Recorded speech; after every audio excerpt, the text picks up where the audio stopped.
Today we're starting chapter 10, and things will be fairly normal, except you'll be watching a video without me there to write on the board.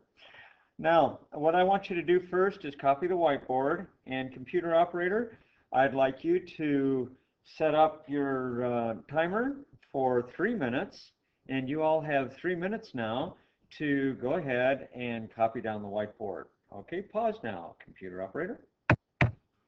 You will notice on this screen a whole fresh piece of paper.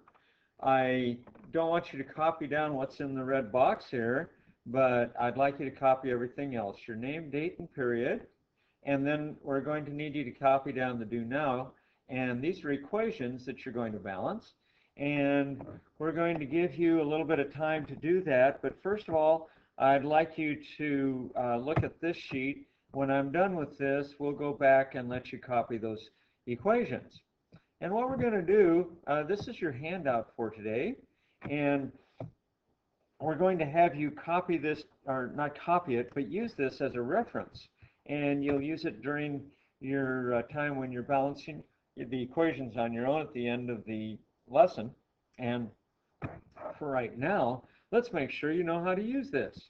So I'm going down to the bottom. I'm going to take one of the most complicated cases, and we'll explain it. And what I'd like you to do is take a piece of paper or a card or something and cover up the answers on these last three. That way you can focus on actually learning how to get to those answers so that you can use this as a valuable tool. Now, let's pick on this guy in the middle. And the guy in the middle here, you'll notice, has got a coefficient of 3. We call that number out front a coefficient. And what that does is it multiplies 3 times however many manganese they are. And in this case, there's only 1 because there's no subscript. Then we're going to look for sulfur, and we're going to multiply 3 times the sulfur, and we're also going to have to worry about this little guy, and I'll show you how to deal with all of that right now. So let's go down to the bottom, and I'll clean this out. And what we're going to do is start out with the manganese.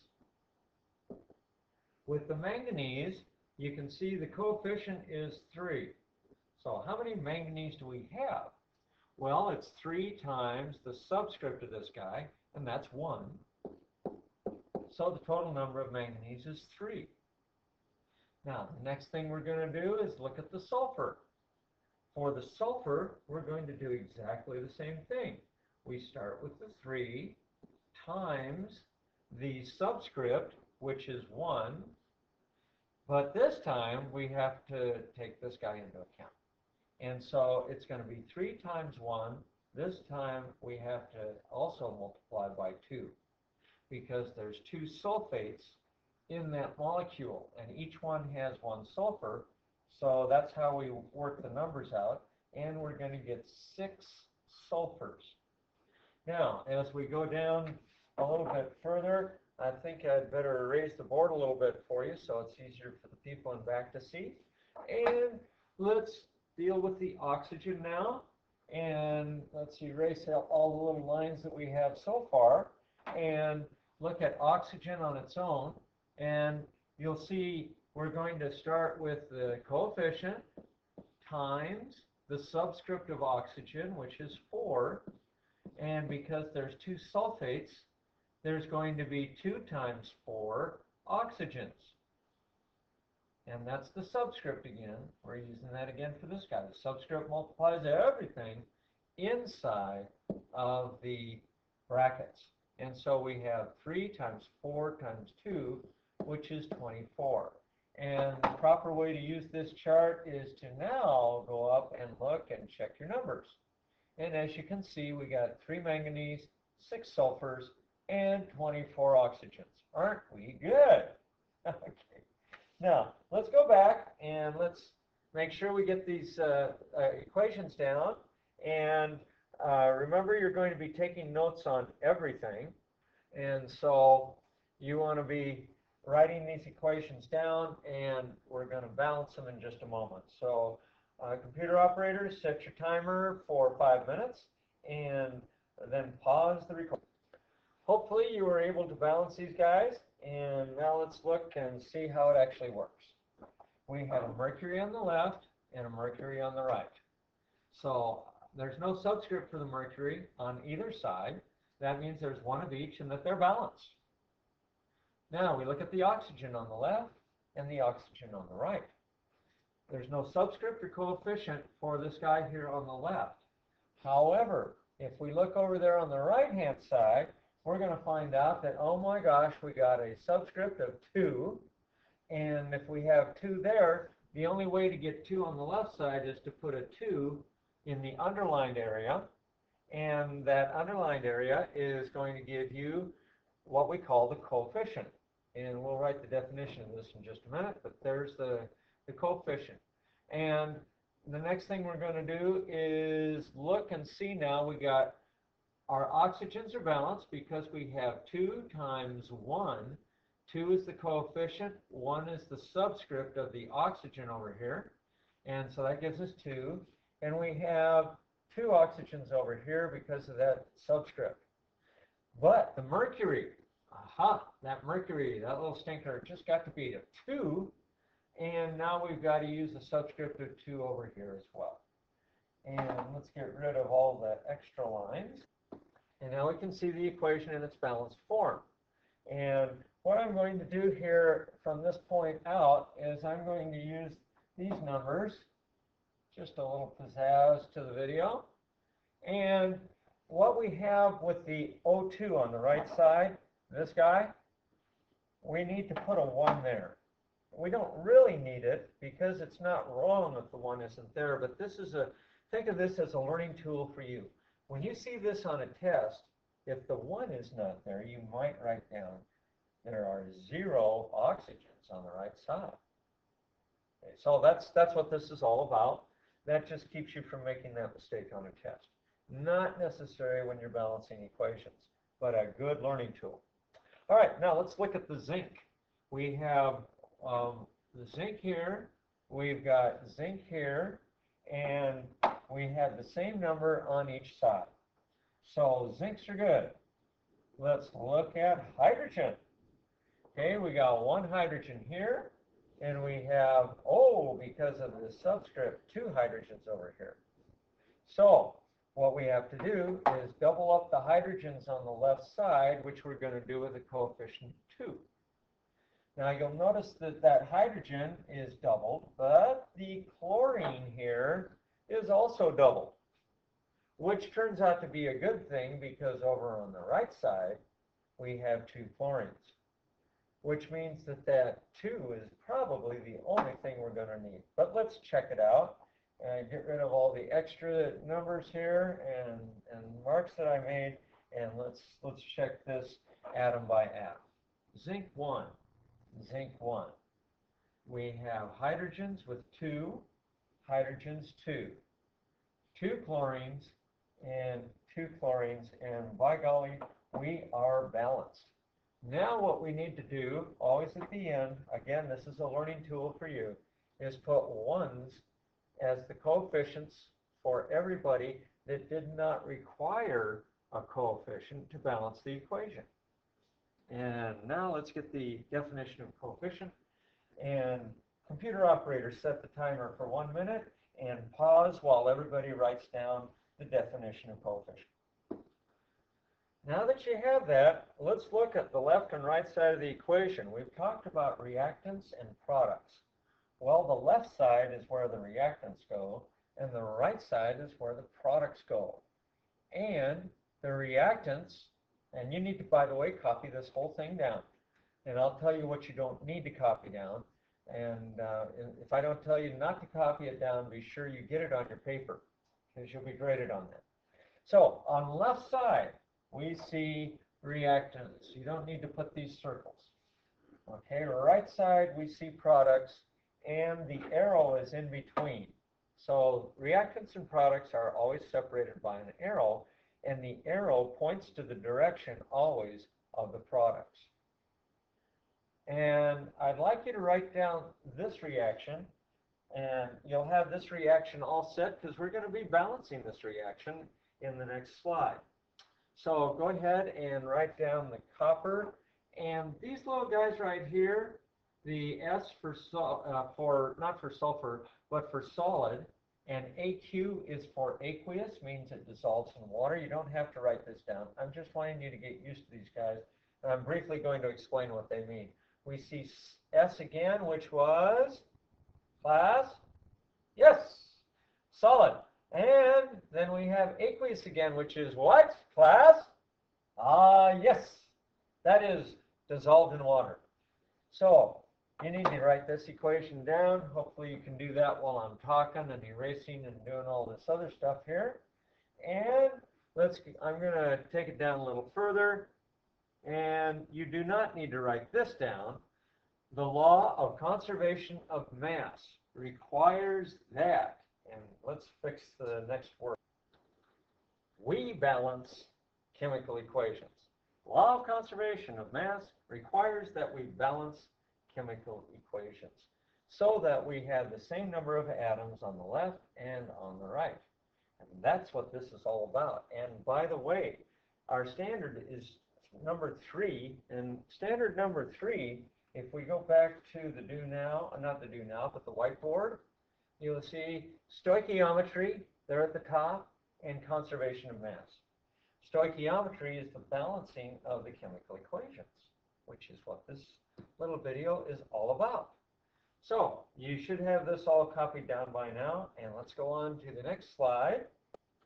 Now, computer operator, I'd like you to switch over to the recording that shows this particular reaction before we balance it. And you already copied that off on the screen.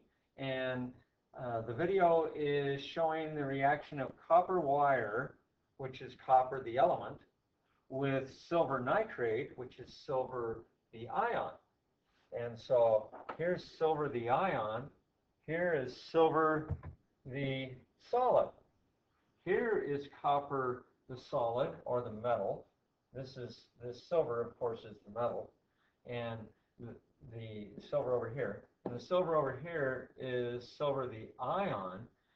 This copper is copper, the metal, or the element. And this is copper, the ion of that element. So we're going to see how that works, why we change from element to metal, and from metal, or from element to ion, and from ion to element, back and forth. So please pause and go to the other recording. Okay, you've seen the recording now, and now I think you can appreciate what you're looking at here in this equation. You're actually seeing that fuzzy stuff that forms on that wire is this, okay, the silver, the element. And it came from silver, the ion, gaining an electron, and copper, the metal, losing an electron and becoming copper, the ion, which gave the blue color to that water. Now, just as a point of interest, the copper nitrate that you see here on the right-hand side, this stuff, if we were to evaporate all the water, we would get copper nitrate crystals, which would have a blue color. Neat, neat stuff. Okay, let's balance this guy. We've got copper on the left here, and there's only one of him. And we have copper on the right. There's only one of him. On to the next. Silver on the left is 1, and silver on the right is 1. Now watch this. This is very, very important. I am going to circle this guy. What is he? Class? Yes, the nitrate ion. And who's this over here? Nitrate ion on the other side of the equation. Okay, we're going to say, hey, no coefficient out there in front of the nitrate here on the left. The nitrate on the right, however, oh, we got this subscript. Makes 2 of them. So there's 2 of the nitrates, and the nitrate is NO3.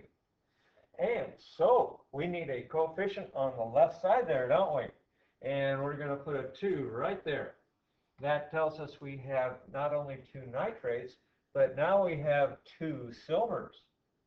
So how do we fix that? What number are we going to put here to balance that out? I think you guessed it, a 2.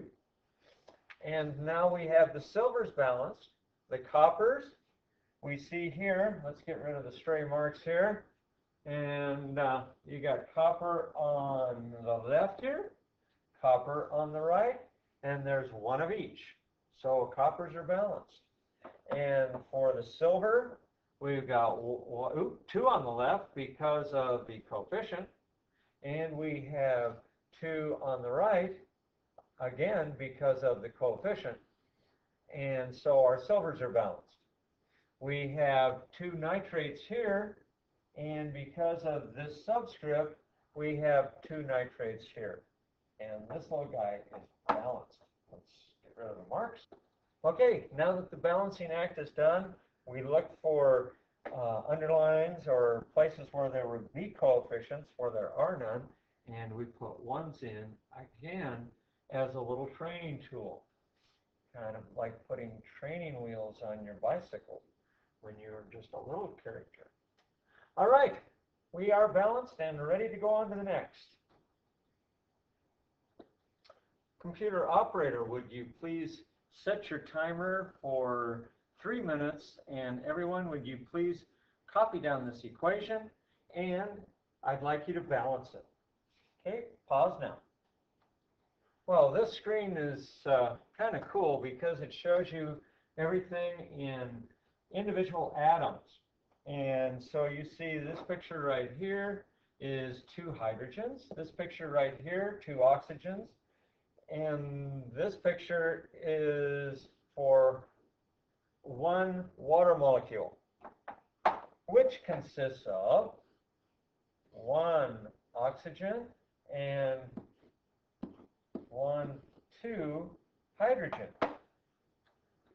And now what we do is we take everywhere where we have a coefficient and put in the right number of molecules. For hydrogen, the hydrogen was a total of 2 hydrogens in the molecule. There was 2 for the coefficient, and because the coefficient was 2, we had to have right here 1, 2 molecules, which works out to 1, 2, 3, 4 hydrogens.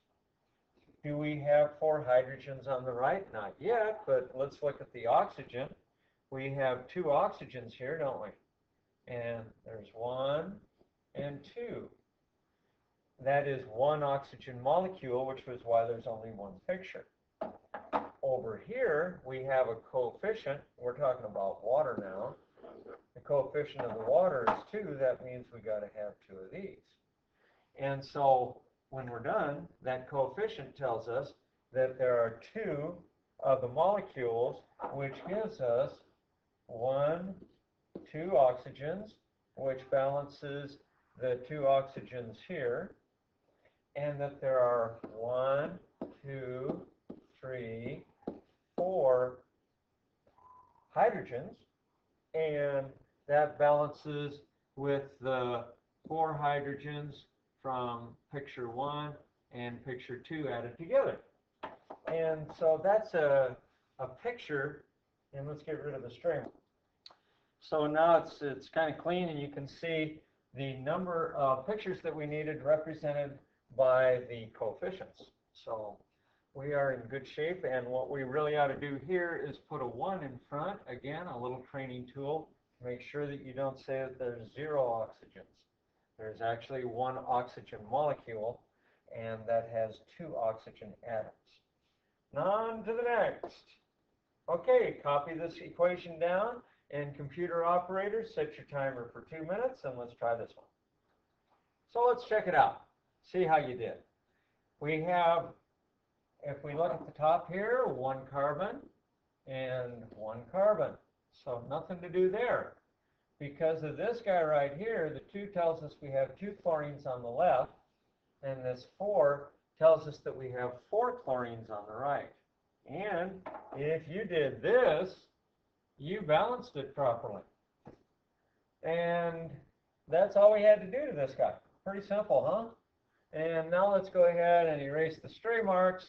And we don't want to forget to put our 1 in, again, a training tool, so that we can tell which of these guys, that these guys are not just a 0, they're actually a 1 of them. Now, we had one picture for carbon tetrafluoride, the guy over here on the far right, and there's only one down below. Here we had one chlorine molecule, but we had a coefficient of 2, which means we had to double up on the pictures here. And that gave us a total of 1, 2, 3, 4 chlorines, matching the 1, 2, 1, 2, 3, and 4 chlorines on the right. And we have the 1 carbon here and 1 carbon here, so we only needed to put a double picture for the chlorine. And that's that guy balanced. Okay, now you've done a little practice where you had a chance to see if you had it right or not. And what you're going to do now is copy all these equations and balance them on your own. And that's what you're doing for the rest of the period. When you're done, turn your paper in with all of your notes and balanced equations into the basket. And that will get us through this day, and we will be done.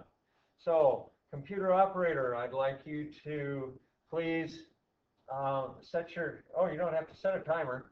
All we have to do is get this guy lined up, and you can pause the recording, and we are done with the recording for this day.